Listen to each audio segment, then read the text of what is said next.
Josh's favorite question is, what's your story? His second favorite question is, where do you feel at home? And my first day on campus, it definitely wasn't here. I walked into Hillel for Freshman Fest and had somehow failed to register, though to my friends this should come as no surprise. I also just didn't know where I felt at home. I was wearing tzitzit and a yarmulke, and because I'm a naturally self-conscious person, I felt like these choices affected the first impression I made, which of course they do. To make matters worse, Rabbi Josh asked me what services I would be attending, and for various reasons, I wasn't sure. Ultimately, I had to make choices about what was meaningful to me. I stopped wearing my kippah, except in Jewish settings, because I don't care about advertising to non-Jews that I'm Jewish, mostly because I don't want to represent us poorly when I do stupid things. For example, not registering for something I've been planning to attend for months, but who would do that?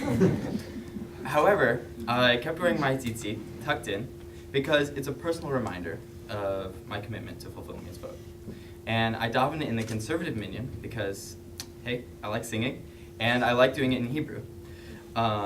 Those aspects allow me to connect to my heritage and traditions, but also to slow down enough to make it meaningful. And because I believe that words without kavanah, without intent, really have no meaning.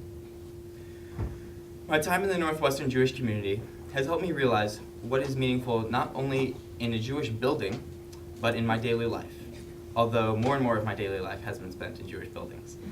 I feel at home at Hillel and Chabad, engaging in Jewish learning, discussion, and action. My term as president of Environmental Campus Outreach at Hillel, www.ecohillel.com, showed me that engaging in Jewish social activism and social reform is particularly rewarding for me and makes me feel at home. In another speech I gave recently, I recommended not necessarily helping the world in the way you feel most needed, but in a way that makes you happy and is deeply meaningful to you. Because action without meaning is just not as worthwhile. If you don't like working 80 hours a week at a bank, don't. If you do like it, do it in a way that helps people, if that's what gives it meaning for you. And that's my new approach to life. I studied radio, TV, film here, and I'm no longer primarily interested in inspiring others to make change, but rather in using communication to make that change. I now know where I feel at home, in a personally meaningful Jewish setting, making a difference. For me, it's not about wearing the kippah anymore. It's about the seemingly odd act of wearing tzitzit in conservative services. It's not about how the world perceives you. It's about how you find meaning in the world. Congratulations and mazel tov to my fellow graduates. May you and I increase happiness in the world with personal meaning.